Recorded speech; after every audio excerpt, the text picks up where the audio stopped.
CEO Guillaume Faury and CFO Dominic Azam. We're really happy to welcome you back here to the event centre in Toulouse after 2 years of running this press conference in a full digital format. So thank you for being here with us despite the numerous travel issues that we've been confronting over the last couple of days. And we hope you really enjoyed the time at the A320 FAL, the new FAL here in Toulouse, with A321 capability that you discovered with the teams yesterday. And of course, a big thank you to those of you who are joining us online. So today, Guillaume and Dominic are going to explain how the company managed a complex 2022 and what the road ahead looks like in 2023 and beyond. Guillaume will start by sharing the key highlights for Airbus in each of our businesses, and Dominic will then provide you with a deeper dive into the 2022 financials. Then Guillaume will highlight some of the achievements on our sustainability roadmap before we move to our Q&A session. Those of you following online will be able to submit your questions remotely using our Live e-tool. The entire press conference will be conducted in English and there will be no simultaneous translations. So, ladies and gentlemen, let me first please draw your attention to the Safe Harbour statement. Please familiarize yourselves with it. You can see it on the screens now. And remember that all forward-looking statements, such as our guidance, are based on assumptions. As conditions may change, so may our projections and our plans. Now, before I hand over to Guillaume for an overview of 2022, I'm really pleased to share this video with you, which I think demonstrates the key achievements of Team Airbus during the year 2022. I hope you enjoy it, and we'll be back with you in a moment. Every year tests our capacity to adapt. 2022 was no different.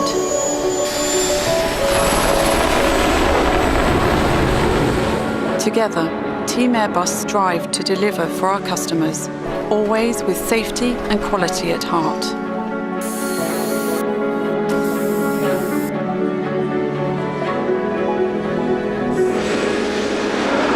We built exciting new partnerships.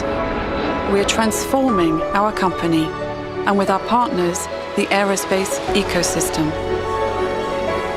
Our commitment to uniting people, cultures and businesses remains as strong as ever. We continue to defend our values and protect the most vulnerable.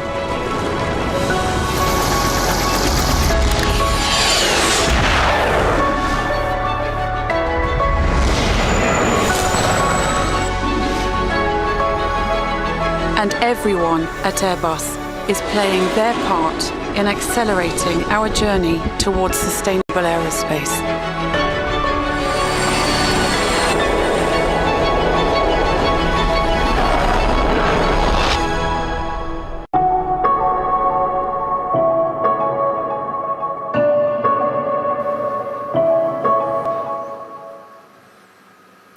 Thank you, Julie. Great video from your team and yourself. Good morning, and thank you all for being with us here or following us online this morning. Given that you've already had time to go through the press release and follow the analyst call, I'm sure most of you are already familiar with the figures and highlights of our full year disclosure. So I'll try to keep my opening remarks relatively short to leave time for your questions. I'm sure you have plenty. 2022 was indeed a complex year. We faced an adverse operating environment and many disruptions. Almost 1 year ago to the day, Russia invaded Ukraine. Furthermore, we had to adapt to a complex operating environment and, in particular, an adverse supply backdrop, which eventually led to fewer commercial aircraft deliveries than originally planned. This means it will take us 2 years to achieve what we had planned to do in 1, and this is reflected in our guidance, which I'll discuss later. Still, Team Airbus delivered a good set of financials, and were able to propose a higher dividend payment than last year, with 1.8 euro a share for 2022. Dominic will take you through the financial performance in a moment. Almost 2 months into 2023, we continue to see complexity and volatility persisting. Risks of further disruptions remain, albeit at a lower level than last year. In that context, we will be laser-focused on ramping up commercial aircraft production and continuing to work on our long-term strategic priorities. But before I go there, let's start with an overview of the 2022 highlights across our businesses. Let's begin with our key 2022 achievements in the commercial aircraft area. We delivered 661 aircraft in 2022, even though it was around 8% up on the 2021 deliveries. This is only about half the increase we had initially planned, so this is obviously frustrating. On the booking side, we won 1,078 gross orders. This included 24 additional orders for our new A350 freighter. The strength of the order reflects the industry's continued recovery during 2022, with air traffic increasing and airlines raising demand for commercial aircraft as they focus on their long-term fleet planning, both in single aisle and also wide bodies. At the end of December 2022, our backlog had slightly increased compared to 2021 to 7,239 aircraft. The adverse operating environment, combined with various disruptions, prevented our supply chain from recovering at the pace we had expected, and we had to adapt our operations accordingly. We have therefore adjusted the A320 ramp-up trajectory. We are now progressing towards a monthly rate of 65 aircraft by the end of 2024 and rate 75 in 2026. Of course, we also continue to prepare our global industrial system to secure rate 75. Some of you who were here yesterday will have already seen preparations for our new A320 family FAL in Toulouse, which are well advanced. All our assembly sites are now A321 capable, which will help us meet our ramp-up objectives as we see an increasing share of A321s in our delivery stream. On the wide-body side, we see a growing demand for wide-body aircraft as international air travel recovers. We are increasing A330 to 4 aircraft a month, and following a feasibility study with our supply chain, we have decided to increase A350 production to 9 aircraft a month at the end of 2025. Finally, a quick word on our settlement with Qatar Airways. On the 1st of February this year, we announced we had reached an amicable settlement related to the legal dispute over A350 surface degradation and the grounding of A350 aircraft. As part of the settlement, we have also agreed terms for the delivery of 50 A321s and 23 A350 aircraft, and we'll be able to move forward and work together as partners again. Now, on to helicopters. In 2022, Airbus Helicopters had a good year, with an ongoing market recovery and positive momentum on both civil and military markets. We saw strong commercial momentum with the ongoing recovery, highlighted by over 200 orders for light single-engine helicopters. We booked 374 gross orders, compared to 419 last year. So 374 spread across the programs, including 12 H160s. We delivered 344 helicopters worldwide, achieving a net book-to-bill above 1, both in units and value. On the military side, we launched a major upgrade of the Tiger helicopter as part of the so-called Mark III program for the French and Spanish armies. We're also progressing with the design of the H175M assembly line in Broughton, should the Airbus team win the ongoing new medium helicopter campaign for the UK Armed Forces. 2022 was a significant year in terms of deliveries, with the French Navy taking delivery of the first H160 for search and rescue operations. The H160 also entered into service in Japan with All Nippon helicopter. We also delivered the first H135s to the Spanish Ministry of Interior.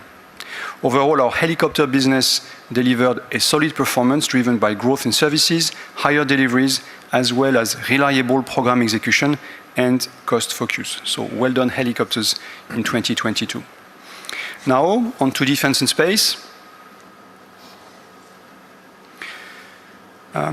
This gives me the opportunity to put the defense and space performance of the year into perspective. 2022 was a difficult year in a complex geopolitical and macroeconomic environment. The financial performance of the division is disappointing. Rising inflation impacted our long-term contracts, in particular the A400M program. And like in commercial aircraft, we faced supply chain disruptions. In space, we suffered the loss of access to Russian Soyuz launches, delays to Ariane 6, and the Vega C launch failure. Europe's independent access to space is now fundamentally challenged. That being said, we booked 13.7 billion euros of orders in line with the 2021 level, representing a book-to-bill of around 1.2. Contract wins included order for the FCAS, the Future Combat Air System Demonstrator Phase 1B, and Eurodrone, two strategic defense programs for the decades to come. Included an order for 20 Eurofighters for the Spanish Air Force and the renewal of two contracts for the in-service support of the Spanish fleet, and a contract to provide two high-performance optical Earth observation satellites to Poland. 2022 has proven the need for a stronger Europe in defense and space, like in helicopters. Our solutions enable governments to maintain the peace, stability, and security which our societies have become used to and which are absolute prerequisites if we want to face our long-term challenges. There is no sustainability without security. At Airbus, we are honored to work on projects which are of critical importance for Europe's strategic autonomy. I mentioned space as an area of concern for Europe currently, but I cannot go through our 2022 highlights without mentioning the historic flight of NASA's Orion spacecraft to the moon and back, which took place late last year. This success, made possible by the Airbus-built ESM, the European Service Module, has been an immense source of pride for all Airbus teams involved. It is, in my view, a clear example of our determination to play a pioneering role in aerospace. We are all very much looking forward to the first crewed flight around the moon, which is currently planned for 2024. But now, back to Earth, if I may say. And just before handing over to Dominique for the financials, let me mention that the 3-year probation period under the terms of the Deferred Prosecution Agreements, the DPAs, with the French Parquet National Financier, the UK SFO, Serious Fraud Office, and the US Department of Justice, ended on 31st of January this year.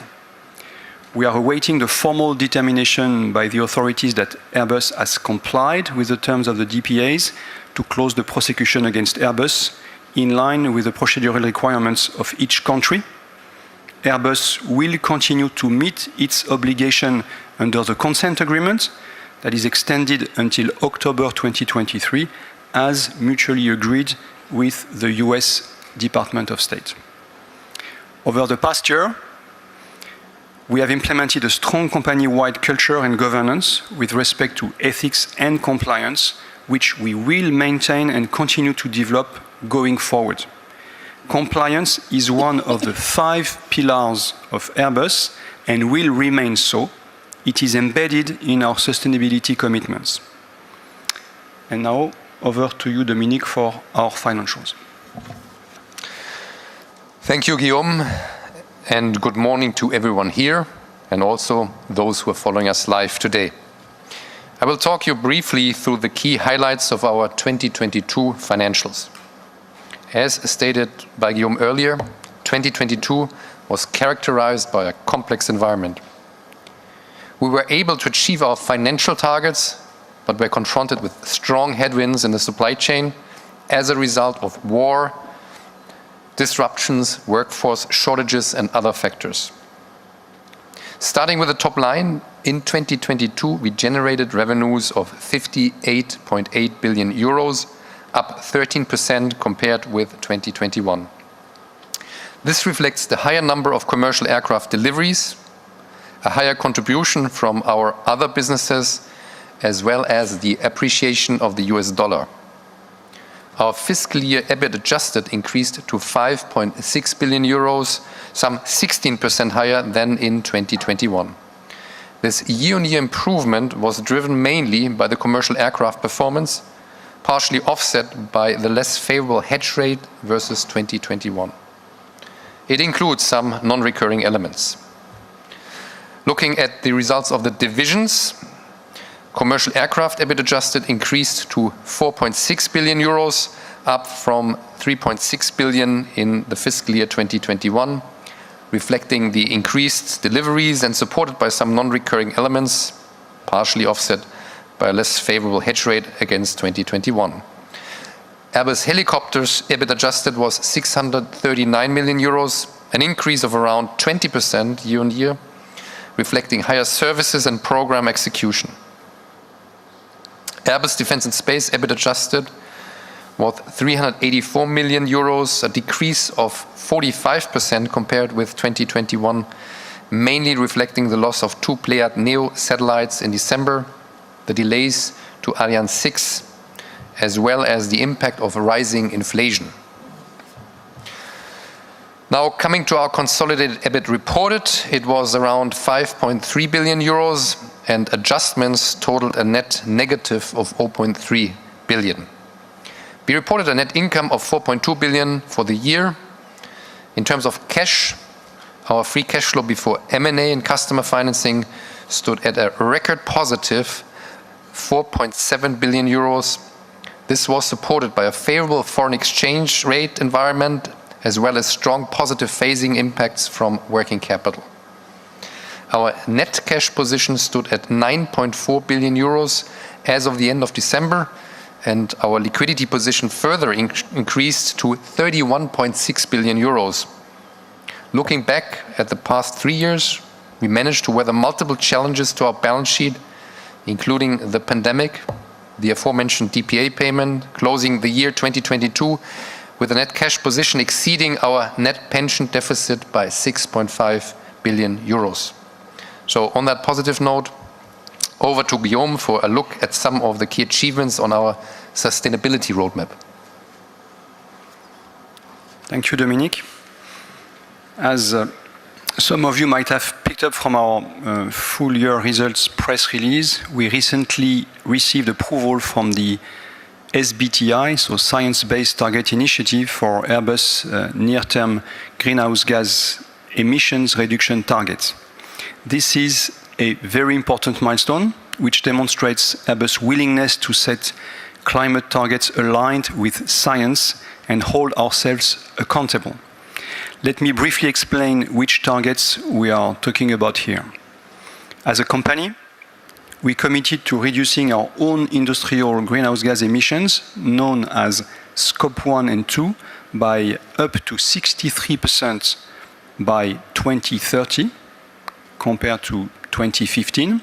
This is in line with a so-called 1.5 degree pathway and will be achieved through a number of measures, including increased use of sustainable aviation fuel in our Beluga internal logistics and in our flight testing, accelerating our ambition to secure at least 90% direct supply of renewable or low-carbon electricity for all Airbus sites in Europe before 2030, and significantly reducing our energy consumption on our sites, such as using LED technology for outdoor lighting, introducing biomass instead of steam for heating and lighting, and others. We are also committed to reducing our Scope 3 by 46% greenhouse gas emissions intensity, again compared to 2015, emissions generated by our in-service commercial aircraft, and this is by 2035. Our current product line is already delivering significant carbon reductions. The A220, the A320neo, the A330neo, the A350 all emit 20 to 25% less CO2 compared to previous generation. But we need to accelerate rapidly to meet that 46% target. Investments in research and development are needed in the coming years and decades for the sector. Airbus is investing more than 2 billion euros in R&D a year to develop technological breakthroughs in that direction. Addressing Scope 3 emissions is actually a collective challenge and one we're addressing with our supply chain. I'm talking about the development of new propulsion systems, dramatic advances in systems, aerostructures, and materials. The whole aviation ecosystem needs to arrive in the same place at the same time, including engine makers, energy suppliers, regulators, and others. We want to play a leading role in supporting the entire aviation industry as it works towards meeting its decarbonization targets, and more specifically towards the aspirational goal of net zero emissions by 2050, adopted in October last year by ICAO member states. Now looking forward, let me continue by sharing an overview of what we have on our plate for 2023. I will start with our guidance. Let me read it to you now. As the basis for its 2023 guidance, the company assumes no additional disruptions to the world economy, air traffic, the supply chain, the company's internal operations, and its ability to deliver product and services. On that basis, the company targets to achieve in 2023 around 720 commercial aircraft deliveries, an EBIT adjusted of around 6 billion euros, and a free cash flow before M&A and customer financing of around 3 billion euros. This guidance reflects the adjusted growth trajectory of our commercial aircraft business, taking into account phasing of pre-delivery payments, the investment we are making to prepare our future, and the adverse operating environments we continue to face. So looking beyond the numbers, what will our priorities be in 2023? This year, more than ever, the main priority is to ramp up commercial aircraft productions. In the persisting adverse environment we're facing, we will closely work with our suppliers in order to adapt our production to match supply. We'll continue to play a leading role in the major defense programs that contribute to Europe's strategic autonomy in an unstable global security environment. In parallel, we'll continue the long-term transformation of the company to automate, digitalize, and decarbonize our processes, products, and services. As you may have seen during our Airbus Summit in December last year, we are accelerating the partnerships and innovation projects to deliver on our ambition to lead sustainable aerospace. Our focus is now to transition, together with the broader aerospace ecosystem, from ambitions to actions. Before I hand over back to Julie, I would like to say a few words. It's today's last full year result conference with you, Dominic. It's been a great privilege and honor to have you with us for 4 years. You've brought a lot to Airbus. Your contribution has been amazing in very difficult times, and probably even more than the rest, it's been a real pleasure. We'll miss you, Dominic, and I really wish you good luck for your next challenge at SAP. They are very lucky to get you on board. Thank you. Thank you, Guillaume. I'm really touched. Julie, back to you for the Q&A. Thank you. So thank you, Guillaume. Thank you, Dominic. Ladies and gentlemen, now we're about to begin our Q&A session. For those of you who are with us in the room today, please raise your hand and wait until one of the communications team colleagues comes to you with a microphone. And please help us by stating your name, your publication, and asking your question clearly so that we can give you the best answer possible. For the media colleagues now following us online, you can use the Live platform, as I mentioned earlier, to submit your questions in writing. Please submit them in English. And obviously, any technical difficulties, you can reach out to us and the team. So we're going to begin the Q&A session now. We'll try to take as many questions as we can, starting here in the room, of course. So now, dear media colleagues, the floor is yours.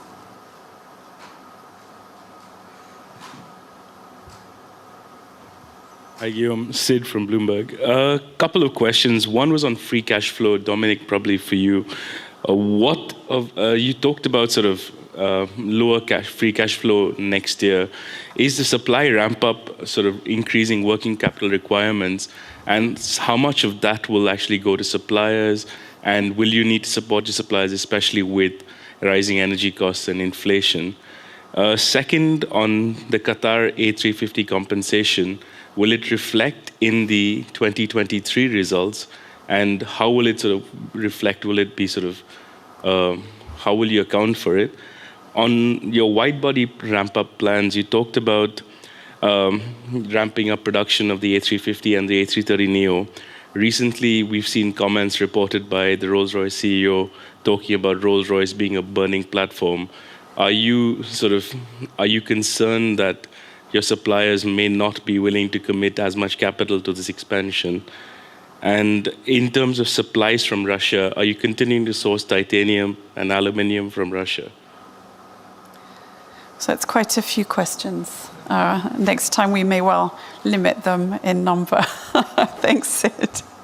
Okay, Dominic, would you like to start? Maybe starting on the free cash flow. If you look at 2022, a year ago we said that we will probably generate 1.2 billion less than what we actually achieved. So we have been positively surprised by strong cash flows, and topics like pre-delivery payment were coming in more strongly than anticipated. There's also a timing issue on certain payments, so it was a very, very strong outperformance. And 2023 is a little bit of a flip side of that. And certainly the rephasing of the deliveries doesn't help. So these are really the major items that will explain the lower number in 2023. But I also want to reiterate that what we said on the capital markets, that over a 5-year planning horizon from 22 through 2026, we are deeply committed to a cash conversion of 1. On Qatar, we didn't need to take any incremental bookings on the settlement. Everything is digested in the P&L in 2022. I take the wide body. Yeah. So we need all partners and suppliers with us for the ramp up, including on the wide bodies. We took time in 2022 to assess the supply chain capability. Indeed, there's a lot of expectations on Rolls-Royce, and we are very close to them. They're very close to us as well. They will be focusing on their operations this year, as they did last year. And we count on them to come with us for the ramp-up, and that's what they have committed to. Titanium Russia, no change. We continue to diversify. It takes time to get there, and it will still take some time to be fully independent from the Russian sources.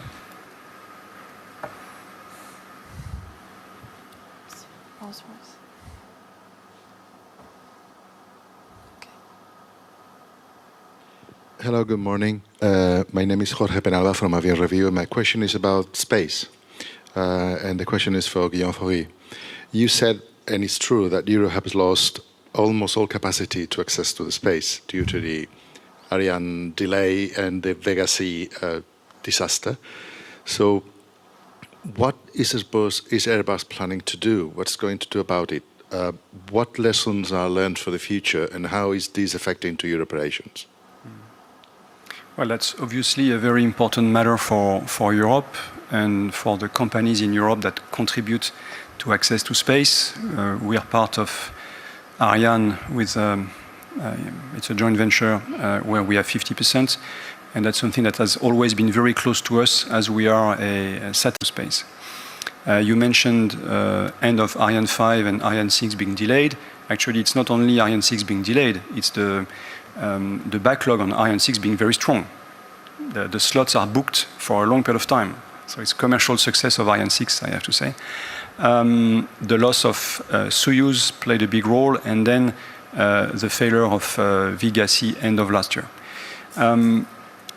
I think we've been very successful over decades with Ariane when we Europeans came together as partners and united our forces around Ariane. In the meantime, and especially in the recent years, there's been divergence with a lot of independent and national approaches to access to space, and this very divided situation is leading to the situation we are today. So my deep belief and what we're sharing with other stakeholders around us, including states, is that we need to reconverge to a European roadmap for access to space. That's the case with Ariane 6, so a lot of hopes and expectations are on Ariane 6. That's probably the first step to be successful for, but we need to redefine a true European common approach to access to space. That's what we are advocating for, and I'm hopeful that this is what we will see happening moving forward, given the very bad situation we're in. How to turn that crisis into something positive and an opportunity means having Europeans coming together again, as it was the case when we've been successful before.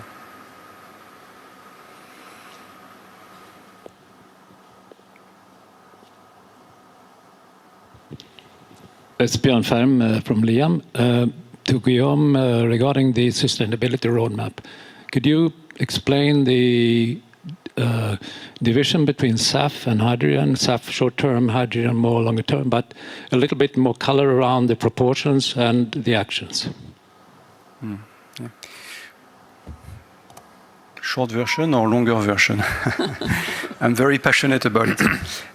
Well, the way we are powering planes today is with fossil fuels. So we take carbon from below the ground, and actually, by combustion, we release it into the atmosphere. The way to get to carbon neutrality, first, and that's the short-term priority, is with SAF, when actually you take carbon from the air, and through combustion, you release the carbon again.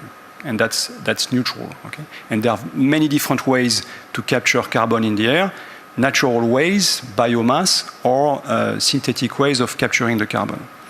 That's the solution for the short term, and probably also for the quite mid-term and long-term on wide bodies. So SAF is absolutely essential to the success of decarbonization and going to carbon neutral by 2050 for aviation. Still, the use of SAF is releasing carbon into the atmosphere. We've looked at ways to not put any gram of carbon in the air, and there are not many of them. And we have selected hydrogen as the long-term way of not putting carbon in the air. That's why we're working big time on hydrogen. Entry into service of the plane by 2035 means that by 2050, there will be just a small share of the decarbonization that will come from hydrogen. So from that perspective, SAF and hydrogen are not competing with each other, but we strongly believe that hydrogen is the long-term solution to decarbonization. Even more because it's compatible with what the rest of society is doing. Hydrogen is a way to store and to use energy. It's a way to store energy sources that are intermittent, like solar, like wind, like others. So that really will play a big role, in my perspective, in our perspective, on the long term. So SAF and hydrogen, not SAF or hydrogen. And if we want to go a step further, hydrogen is also a very important source for the SAF on the long term when we go for e-fuels, for artificial synthetic fuels. So there's a lot of interdependencies of the two businesses, not speaking about capture of carbon. So we believe that roadmap is the one that really makes sense on the short term, urgency on the SAF, and on the long term, a way to be completely decarbonized on the long term for the generations to come. And as we see ourselves as pioneers, we want to be at the forefront of SAF and hydrogen, even if it's more long term. That was a bit the long version. Sorry for that. That's good. Thank you. Hello, Richard Schuurman, Air Insight Luchtvaartnieuws. I have two topics. First, supply chain. Is there a difference in the way you ramp up the supply chain and the production rates for the narrow body and the wide bodies? And are there lessons you can learn from ramping up the narrow bodies to the wide bodies? And the second is the Inflation Reduction Act and what is going on that in Europe. How is that affecting Airbus or benefiting Airbus? What impact does it have on your operations?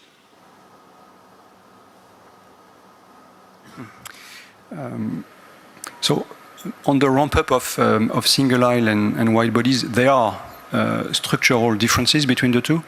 One is, on wide bodies, we can be by far more granular on what we do, given the small number of airplanes, where on the single aisle we are now on volumes. It's a flow management on single aisle.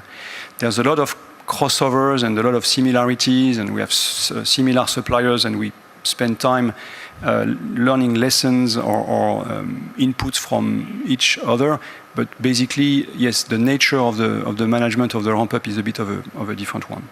When it comes to IRA, IRA is challenging Europe in the sense of having a very strong incentive package for accelerating on decarbonization technologies and fuels. And this challenge is a good one, as the US have really moved forward very strongly and very seriously in the direction of decarbonization. But it's also a challenge because it highlights what Europe needs to do to be on a similar path and a similar trajectory, less with a stick and more with a carrot to encourage investment in the right direction. I think Europe has understood the magnitude of the challenge it represents. And yes, we see impacts as we see companies which are very energy intensive reviewing their investment cases, other small companies at that stage or companies outside of aerospace, but this could be broadened if there is no better visibility and certainty on the prices of energy and in particular decarbonized energy. There are many other aspects that we could comment on IRA, but I think bottom line for us at this very moment, that's primarily what is important to us. Jan Koschnek, Cosmos. Excuse me, do you have a comment on the Boeing and NASA demonstrator projects? Thank you, Jan, sorry. So, sorry, can you repeat, please? I was looking for you in the room. No, it's okay. Do you have a comment to make on the Boeing and NASA demonstrator project? Yes, it's a bit of the same of what I said with IRA. I think it's very good news for aviation, aerospace, and decarbonization to see the US ramping up their efforts. That goes in a similar direction than the one we have taken, so that comforts our belief on the mega trends and what needs to be achieved. But there's going to be more competition. They'll come with innovative solutions, they'll come with ideas, they put money, investment in that direction. I think that's the nature of our activity to be in competition, and that's what we see coming. So yes, good and bad at the same time. I think good for the ultimate transformation of the industry and for the airline customers anyway.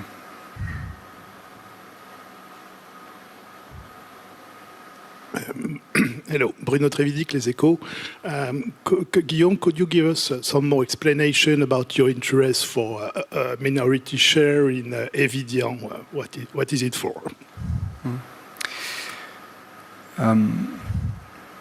At Airbus, we come from a history of pioneering different sectors of aviation, space, defense, with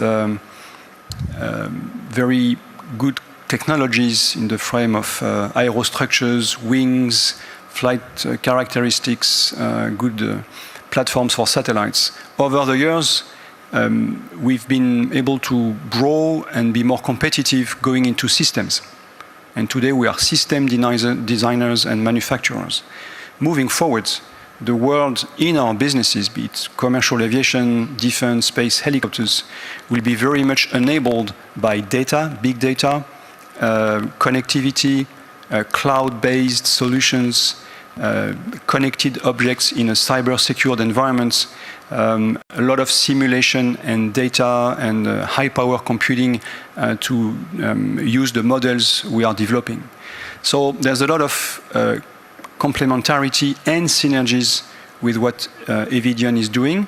And therefore, we are looking at growing our relationship, having a strategic partnership moving forward with Evidion, and also making a financial investment that makes sense. Would it make sense in Evidion? That would be a nice way to combine a presence at the capital and deeper ties with Evidion, of course, under the conditions that this makes sense from a financial standpoint, and that's what we want to be able to better judge and decide moving forward with Evidion. But we're working with them in a spirit of partnership and very good relationship at this very moment with Evidion, looking at all those opportunities in a world that is becoming by far more digital moving forward. Good morning, Mathieu Rabéchaud from AFP. You recorded a new charge of 500 million euros on the A400M. Do you have any hope of having this program profitable one day? Dominique, your free speech before before leaving. Yeah, I mean, maybe a couple of words. What were the key drivers in that charge? We had, of course, the inflation situation, which was quite unique, I think, which we had to take into account. And then there are some qualification milestone looming where some challenges were visible. But of course, there's always not only the hope, but tremendous effort to come to that position. And absent any disasters, that's still the plan, of course. Okay, so we're going to switch to a few online questions now. We have the first one from Véronique Guillemard from Le Figaro. How do you plan to ensure delivery slots for your customers and win new orders for A320s and A321s when the order book represents almost 11 years of production? And Airbus seems to lack reasonable delivery slots to deliver to a fast deadline. Can you specify what will be the contribution of each FAL A321 and A320neo to the increase in production rate? So what we see happening in the market today is the need to transition from previous technologies to the new ones. All airlines are under the pressure of reducing their cost, of reducing the fuel burn, of reducing the carbon emissions, and therefore the new technologies, as I explained in my introduction, are absolutely key for this. On top, these new technologies enable the use of more expensive SAF and are absolutely essential for the ramp-up of the use of SAF for airlines. The lifetime of a plane is roughly 25 years, more or less. We have slots available for the A320 family now in 2029, so that's just a fraction of the lifetime of a plane, and we see all airlines working on their long-term planning. And we will see airlines placing orders, and we've seen it already, for the next decade, as they need to plan to secure access to slots in an industry where the demand is clearly stronger than the supply. I think the other part of the answer is it's absolutely essential to be successful in our ramp-up and going to rate 75, but also deciding to go to rate 75 was a way to better serve that demand and not be too far away in the slots we would be offering. And when it comes to the assembly line, well, all assembly lines are of similar size and nature, and they will produce A320s and A321s, and we will have 9 assembly lines around the world once we have finished the investment we are doing. So it will be distributed on those assembly lines more or less in a balanced way. Thank you. We take one more from online. Wall Street Journal, Benjamin Katz. So you had battled to convince suppliers and lessors to get behind the A320 ramp. Are you seeing any reluctance with this wide-body decision?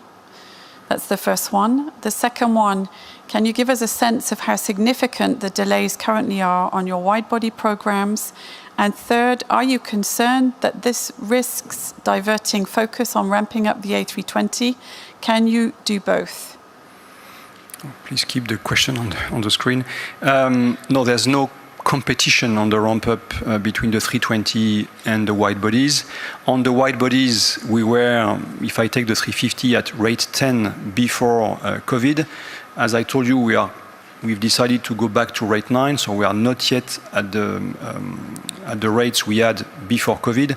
And those rates are important not only for us to be profitable on the wide bodies, but for our suppliers as well. So ramping up the wide body is actually good news for everybody. There are no delays on the wide body programs in the sense of what we have on the single aisle. So we've not really started the ramp up to the same extent.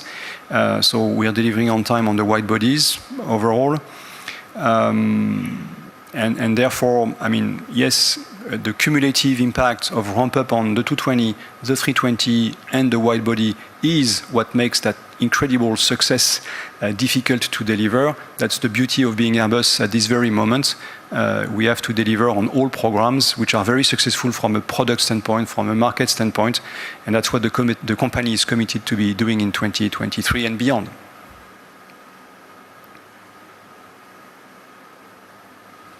Morning, Jens Flotter, Aviation Week. 2 questions, please. Here. Thank you. You mentioned the SBTI targets and 46% by 35. I guess rough math would suggest that the NEO is less than half of that, and the 350. Can the rest be achieved through incremental innovation of existing products, or will you have to come up with something new in between the current lineup and the hydrogen aircraft in 35? My second question is on the A220. Some of your key customers are pressuring you to go ahead with the Dash 500 soon. Can you just tell me what your position is again, and whether your what the kind of key design features could be? Simple stretch versus more capable aircraft. Thank you. Okay. So when it comes to SBTI, the roadmap is till 2035, okay, for the minus 46% on the scope 3. So it has to rely on technologies which are in the cards today, meaning not the big transition that will happen in the second half of next decade with a new generation of planes, the successors of what we have today. There will be incremental improvement in that phase, as we normally do, but it has to rely a lot on the ramp-up of the use of SAF. And that's why we are insisting so much and spending so much time with partners all around the world, and especially energy partners and regulators and airlines, to make sure that this ramp-up of SAF will happen. And at Airbus, we have taken very ambitious objectives for 2023 in the use of SAF to be ahead of the curve and sort of, I mean, yes, leading by example. When it comes to the 220, so we're really in the ramp-up phase of the existing versions of the 220. Yes, there is a very strong appetite from the market for a so-called Dash 500 or a stretch version of the 220. We are currently looking at the different options for architecture and commonalities between the existing versions and the future ones, and exchanging with some of our customers. We have not yet decided to move forward. There's a lot on our plate already, and we want to be successful on the ramp-up first. I have already said, and Christian Scher has said as well, that the 500 is not a matter of if, it's a matter of when, but we have not yet crossed that bridge, and we have not yet frozen what the plane would look like. Thank you. Good morning, Alex Macheras, aviation analyst here. Hi, good morning. Guillaume, on SAF, you're calling for more action and scaling up its use. You said recently, quote, ambition is not yet matched by action. But Airbus is part of a commitment that means that just 10% of global aviation fuel will be SAF. So who specifically needs to do more? And why is that 10% not more ambitious itself? My second question is on the continuing weak sales of the A330neo 800 variant. Hawaiian Airlines CEO revealed that the airline cancelled its order because they didn't want to be stuck with an aircraft that isn't sufficiently accepted in the marketplace. Is there a long-term future for this variant of the A330neo? Thank you.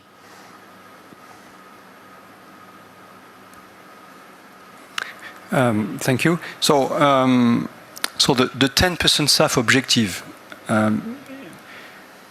needs to be achieved by 2030 by the industry to be consistent with the trajectory for carbon neutrality by 2050. And today we are at less than 1%, significantly less than 1% of use of SAF in the industry. We see a lot of projects everywhere, and we try to play our role of catalyst in accelerating. And actually we've seen a lot of positive news in the last year, a bit across the world, in Europe, in the US mainly, on airlines committing to the use of 10% of SAF by 2030 and disclosing their contracts, the companies they're working with.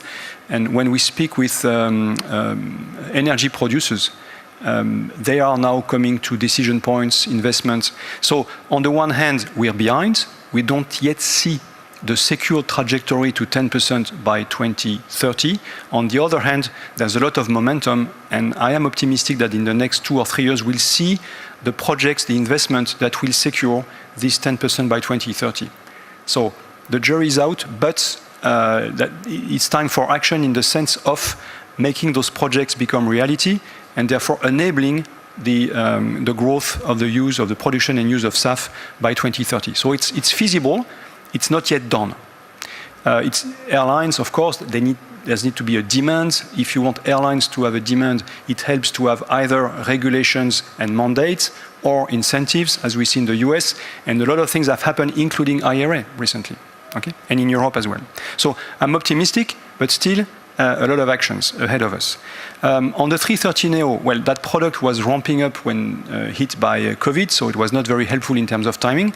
We strongly believe in the competitiveness of that product, and there is a long-term future for the 330neo. And by the way, we're ramping up on the 330neo to rate 4.